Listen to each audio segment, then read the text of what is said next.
સુરતના કતાર ગામમાં ગરીબ કલ્યાણ મેળો યોજાયો હતો। રાજ્ય સરકાર અને સુરત મનપાના સંયુક્ત ઉપક્રમે આ મેળાનું આયોજન કરવામાં આવ્યું છે।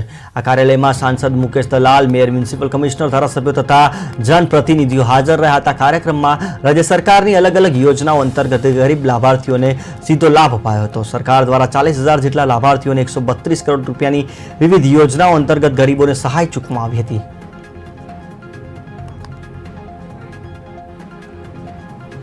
વચેટિયાના હિસાબે પબ્લિક હેરાન થતી હતી।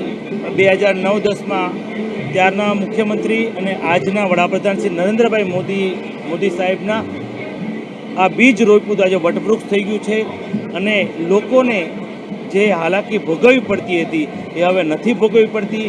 પહેલાં સરકાર માયબાપ કહેવાતી, પણ હવે તો જનતા પણ કહે છે આ સરકાર આપણી છે।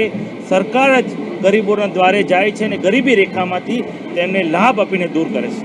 સદર આયોજનમાં આજે લગભગ 40,000 જેટલા લાભાર્થીઓને વિવિધ યોજનાઓનો લાભ મળ્યો છે અને કુલ સહાય 136 કરોડ જેટલી થવા થાય છે।